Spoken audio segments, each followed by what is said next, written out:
del acompañante, si está bien marcado en la ley o no, y las pautas generales sobre el trato del paciente. Recuerden cosas básicas de que las internaciones involuntarias ya no existen más, salvo que sea por un juez de garantías, que las internaciones son por un oficio evaluatorio, que no existen los oficios de internación directa, que las internaciones tienen que ser en centros abiertos, que los monovalentes deben desaparecer, todas las cosas básicas de la ley. Las preguntas van a ir hacia eso, como hicimos en el trabajito, que ustedes iban marcando todas esas cosas, no nos vamos a... Sí, obviamente, por ahí, la pregunta del acompañante va a estar seguro. ¿Qué les iba a decir? Después acá, es el de sistema de salud.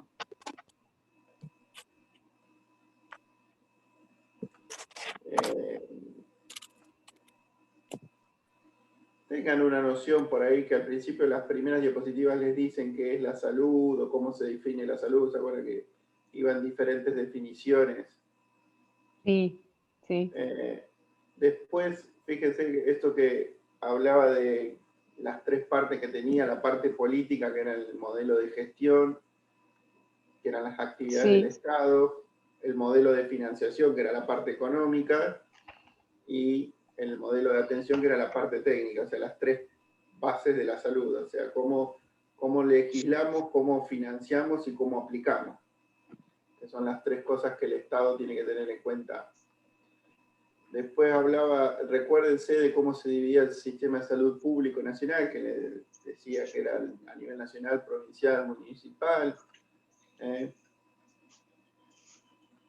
Recuerden que hay un servicio, que en Argentina tenemos salud pública y salud privada.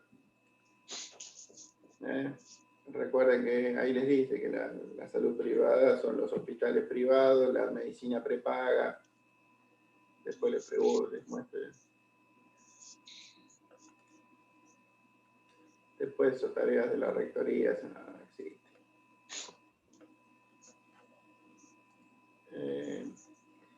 Después el de salud pública. Bueno, las definiciones de qué es la salud pública, o a qué se refiere, no es una definición, sino a qué se refiere, por ahí.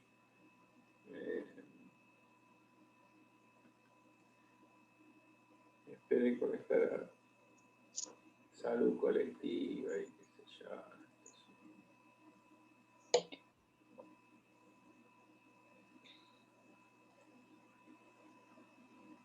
Cuando les habla de la atención primaria en la salud, tengan una idea de la definición de qué es la atención primaria en la salud.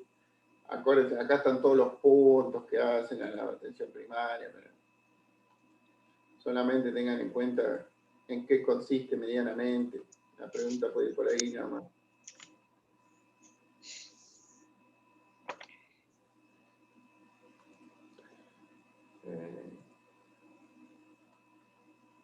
Tienen que estoy mirando. Juan, de anatomía no vas a tomar nada, entonces. No, eso va en el otro parcial. Acuérdense que un martes el parcial va a ser armado toda la parte del módulo de salud pública, y después el otro va a ser de principios médicos. Por eso le recorté y le elegí así 5 temas nada más. Como para que no...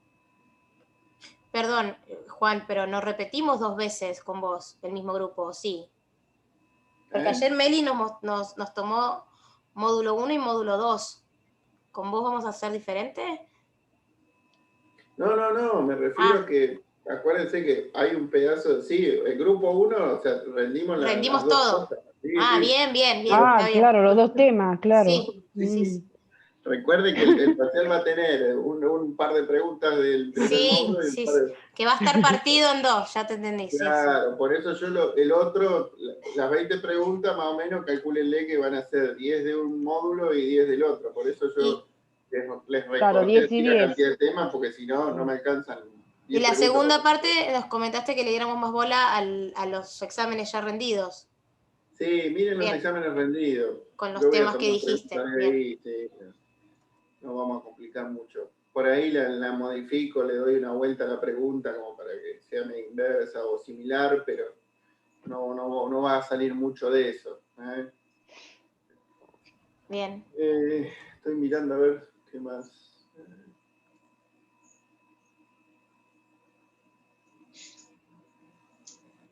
Sí, presten atención acá por ahí en el coso de atención primaria y la salud, esto de que hay una diapositiva que dice inclusión de la salud mental dentro de lo que sería la atención primaria, da algunas pautas, los ejes de la atención primaria, promoción, prevención, asistencia y rehabilitación, por ahí eso. Después aparece fracaso y renovación, eso nada. Y después tengan una idea de que la última diapositiva que dice que es la unidad sanitaria, más o menos, en qué consta. ¿Estamos? O sea, ¿cómo es el sistema de salud? ¿Qué es una atención primaria de la salud? ¿Qué es una unidad sanitaria? Que son las unidades, muchas veces, de la atención primaria de la salud. ¿Qué es la salud pública? Sí, a grandes rasgos.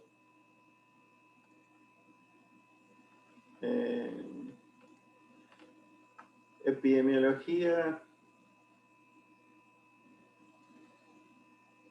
Recuerden qué es el término epidemiología, o sea, de qué consta, o sea, qué significa la epidemiología, qué estudia. Después de otra perspectiva histórica.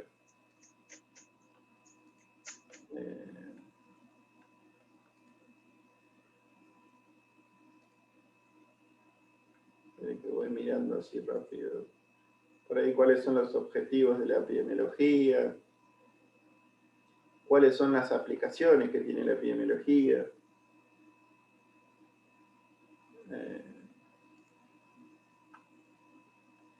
Los campos en los que se mueve la epidemiología, los campos de acción.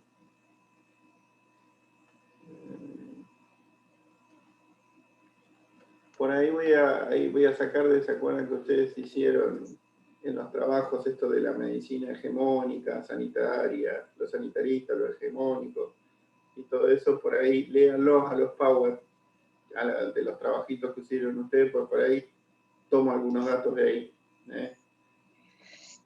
sobre qué era la medicina hegemónica, qué era la medicina sanitaria.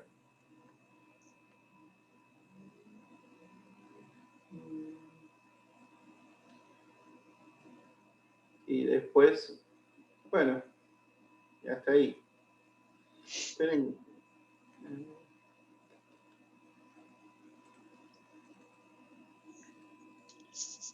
Déjenme ver algo.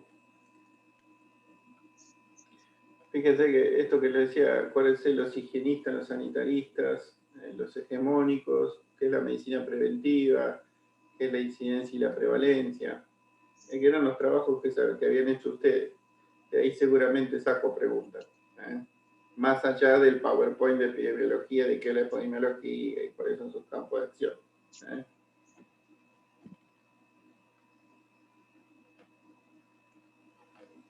Y después de la parte de principios médicos, remítanse a los temas que yo les dije: cardiovascular, respiratorio, endocrino y los sistemas nerviosos autónomo y central, como para hacer un variadito.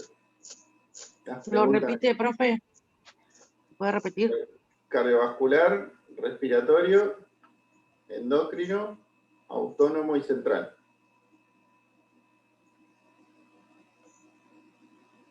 Tienen el audio que les dejé el otro día. Sí, ese audio vale oro. Sí, está el audio, sí. El audio les explica todo. El que no borró, yo que borré todo. Nunca. No, pero volverlo a descargar, debe estar ahí.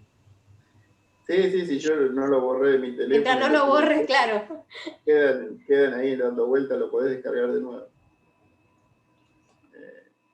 Bueno, y más o menos enfóquense a eso, no se vayan mucho más allá de eso.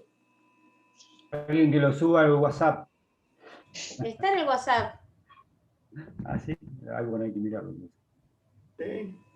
Hay que ir para atrás bastante. Hay que ir mucho para atrás. No fue hace mucho. ¿Cuándo lo mandaste? ¿Ayer? Ayer, anoche lo mandó. Ayer ahí y nomás es un está. audio de 4 minutos y algo.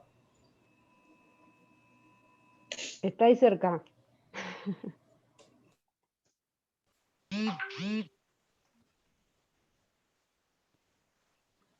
¿Quién es?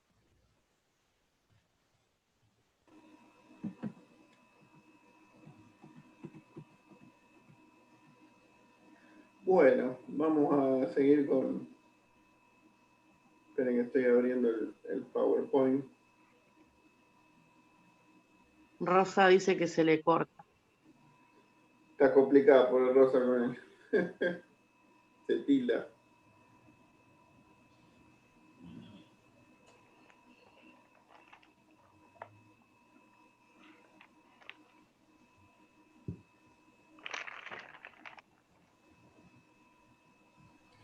Bueno, vamos a ver desde acá para que se vea un poquito. Bueno, a ver cómo es de compartir pantalla. Compartir. Ahí va. Lo ampliamos. Ahí está.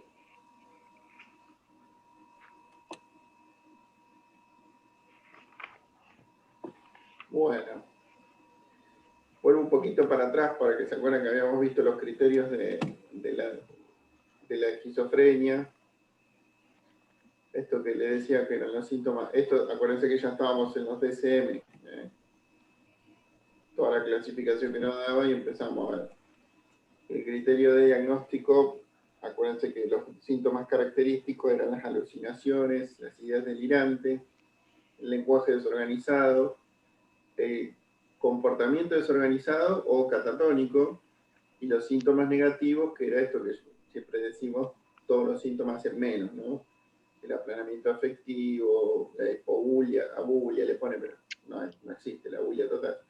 Hipobulia, hipotimia, incongruencia afectiva, la alogia, o sea, las asociaciones laxas, todas esas cosas en el pensamiento que no cuidan sus valores preventivos habituales, no tienen medidas de higiene y demás. O sea, lo que nosotros llamamos las actividades de la vida diaria y los valores preventivos vuelan. Es de lo más común que pierden. Después la disfunción social, laboral, interpersonal y demás, o cualquier actividad que desarrolle, que sean significativas, que lo compliquen bastante al paciente. Acuérdense esto de la duración, que tenían que durar más de 6 meses, y sí o sí tenían que tener los criterios A, los principales o característicos, que duraran más de un mes. Después había que excluir a los trastornos esquizoafectivos y el estado de ánimo, que eso, el estado de ánimo es prácticamente inconfundible, no te vas a confundir nunca ni a un depresivo, ni a un bipolar en fase maníaca con un psicótico, es muy difícil confundir eso. Después vamos a explicar cuándo podés llegarlos a confundir. Y había que excluir enfermedades médicas, consumo de sustancias, acuérdense lo que yo les decía, que se psicotizan, hay episodios breves de psicosis aguda por consumo de sustancias. La sustancia que más psicotiza y da episodios breves más frecuentemente es el cannabis. Primero por la frecuencia de consumo, porque se consume muchísimo, y segundo porque no saben qué consumen y muchas de las veces consumen con mucho componente de THC, con bastante componente alucinógeno, y se fuman un churro y terminan hablando boludeces internados en el Hospital Pena. Bien. Recuerden que la esquizofrenia estándar la dividía en 3 tipos: el paranoico, que era este que nosotros decíamos que a pesar de que tenía alucinaciones e ideas delirantes, no se le desorganizaba el lenguaje, no se le desorganizaba el comportamiento y no tenía una afectividad ni inapropiada ni aplanada, no tenía hipobulia. Cuando nosotros decimos bulia, hablamos de la voluntad. O sea, el hipobúlico es el que no tiene voluntad de hacer nada. Cuando hablamos de timia, hablamos del estado de ánimo. El hipotímico o atímico es el que está deprimido, por decirlo de alguna manera. El hipertímico es el maníaco, es el que se sienta re bien y la vida es hermosa. Y cuando hablamos de anedonia, hablamos del deseo de hacer. ¿Estamos? Esas, la hipobulia, la anedonia y la hipotimia son como los 3 patones madres del depresivo. Por eso nosotros acá muchas veces hablamos en el psicótico de aplanamiento afectivo, incongruencia afectiva, con la falta de voluntad, la bulia, no son, o tienen bulia improductiva, o sea, actividad improductiva, que no es lo mismo que el depresivo. Este es el que siempre alguien lo persigue, siempre alguien lo va a matar, siempre alguien conspira contra él, siempre alguien le quiere hacer algún daño, siempre alguien lo quiere estafar, lo quiere engañar, lo molesta, lo atormenta. Siempre está pensando en la conspiración, el paranoide. Acuérdense que después estaba el desorganizado, que más allá de que tenga alucinaciones o ideas delirantes, sí tiene el lenguaje, el comportamiento y la afectividad totalmente desordenada. ¿No? Salta de una idea a otra, habla totalmente, no tiene lógica en el pensamiento, mezcla temas, hace asociaciones laxas, no interpreta la metáfora, no interpreta un chiste, es totalmente, ¿cómo se diría? Literal en lo que se le dice, no interpreta casi nada, mezcla palabras, a veces mezcla oraciones, hace algunas invenciones de palabras que no tienen criterio, que las inventa él, a veces repite lo que vos decís, y el comportamiento se desordena porque sigue a la idea delirante o a la alucinación y va para cualquier lado. Tanto el lenguaje como sobre todo el comportamiento es más seguidor de la idea. El lenguaje es más despelotado porque se le mezclan muchas ideas a la vez generalmente. Y la afectividad es totalmente inapropiada. Se pone contento por cualquier cosa, al rato llora, está triste y no sabe por qué, y después se pone recontento y sale al patio y dice que está re feliz, y se pone a fumar un cigarrillo, al rato vuelve y dice que se pone serio y te cuenta algo que a vos no te parece, o sea, no hay congruencia en la afectividad, en lo que realmente te está diciendo, contando, con lo que verdaderamente está expresando en su afecto. Y después estaba el catatónico, acuérdense que es más fácil de identificar porque la persona se queda dura, ¿estamos? Se queda inmóvil, afecta la motricidad, cosa que en los otros no. Recuerden que al paranoico no se le desordena la motricidad y al desorganizado tampoco. Una cosa es desordenar las conductas, pero otra cosa es inhibir o modificar la motricidad, que eso es otra cosa. ¿Estamos? Este paciente inhibe la motricidad, o sea, no se mueve, se queda quieto. Perdón, Entonces, profe. Sí. ¿Al paranoico qué dijo? ¿Al paranoico qué? Que al paranoico no se le desorganiza la motricidad, igual que al desorganizado. ¿Estamos? No hay que confundir la motricidad con las conductas. ¿Estamos? La conducta es una secuencia de movimientos, acciones, palabras y pensamientos que arman, es como la praxia, es como una cadena es como una secuencia. ¿Estamos? El paciente va a agarrar una silla y la tira por el aire, eso es una conducta. ¿Estamos? Ahora, la motricidad es caminar, cerrar y abrir las manos, moverse, pararse, sentarse. Cuando decimos motricidad nos referimos a los movimientos básicos motores. Digamos, que haya contracción, relajación muscular y que la persona se pueda mover. Después, cuando la persona hace secuencias de movimientos dirigidos, organizados, es ya con una idea o una decisión, es la conducta de la persona. Digamos, agarró la silla y la sacudió contra el vidrio porque vos sos un garca que lo quisiste joder y qué sé yo, esa es una conducta. Ahora, si el paciente se siente y se queda así mirándote, ahí vos estás viendo que tiene motricidad para sentarse o para pararse. Al único que se le jode la motricidad es al catatónico, porque se queda rígido. No se mueve y se pone tenso muscularmente, se contrae mucho. Pero ustedes van a ver que el primer ítem le dice inmovilidad motora manifiesta, que con la catalepsia, o sea, que es esto, la flexibilidad seria, que es lo que nosotros, uno de los tipos de catalepsia es esto que nosotros decíamos, que vos le pones el bracito así y queda ahí, y no se mueve. Una consulta, Juan. Sí. Vos ahí decías que son 3 tipos de esquizofrenia. Y acá, después tenés el catatónico y después está el indiferenciado y el residual. ¿Esos son 2 tipos diferentes más? No. ¿O no tiene nada que ver? Yo no hablé ni del residual ni del indiferenciado. No, por eso es lo que viene, por eso estoy mirando el cuadro anterior, por eso te pregunto. No te adelantes a lo que no llegamos. Bien. Porque residual o indiferenciado son partes de esto. Hay 3 tipos de esquizofrenia: el paranoide, el desorganizado y el catatónico. Perfecto. Una pregunta. Sí. ¿El catatónico por cuánto tiempo puede estar rígido sin movilizarse? Por muchísimo tiempo. No tiene, ¿Muchas horas? Tiene horas, días, meses. Ah, bueno. ¿Sí? La catatonía, cuando se vuelve muy grave, el paciente queda tipo momia, así todo contraído, como parece un descerebrado, ¿viste? Los demenciados en su fase final, cuando ya se descortican, que quedan todos rígidos, así, duros en una cama, bueno, quedan esas condiciones. Solamente te mueve los ojos, capaz. Le tenés que dar de comer, asearlo y todo. Todo, sí. Ahí ¿Y qué es lo que la activa otra vez? ¿Se sabe, Juan? O sea, ¿qué es lo que hace? No se sabe. El misterio más grande de toda la psicosis es la catatonía, la psicosis catatónica.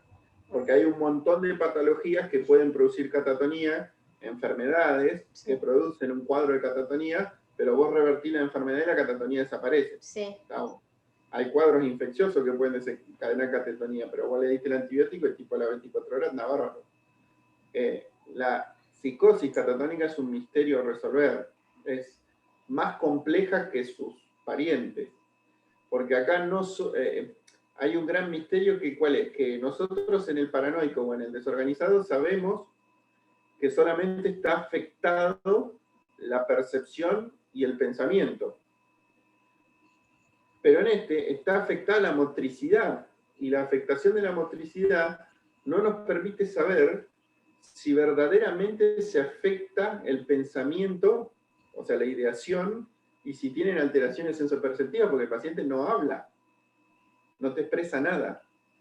Y después de la crisis de catatonía muchas veces no recuerda qué le pasó. Entonces es re difícil saber. Muy pocos pacientes en su catatonía te dicen que querían hablarte y no podían. Hay una película que se llama Despertares, que es muy buena. Es la que yo dije la otra vez, sí, si la pueden ver. Yo la vi, es buenísima. Sí, yo la vi esa película, es muy buena. Bien. Con Robert De Niro. Sí, con Robert De Niro. Robbie Williams. Sí, que él está en un hospital y se queda así. Siempre está rígido. Exacto. Robert De Niro hace de un catatónico. Sí. Está bastante bien hecho lo que hace. Le sale mal, es un espectáculo, le sale bárbaro. Sí, la verdad que sí, lo hace muy bien, sí. Falta una sola cosa en ese catatónico, que es el punto 2, que es la actividad motora excesiva. Este que está así quieto como Robert De Niro, en algún momento se para, arranca, sale corriendo, agarra una silla, te la tira por la ventana, te pega una piña, grita, patalea, salta, se tira a la cama, se para, se tira al suelo, se para y se queda otra vez en esta parte. Wow. Por eso fíjense que dice que aparentemente carece de propósito y no está influida por estímulo externo. O sea, al tipo nadie le sugirió ni lo estimuló y no es una actividad productiva. O sea, hace cualquier movimiento desordenado, sin criterio y de golpe. Y no sabés por qué. Juan, se va a cortar. Mando otro link. Dale. Listo.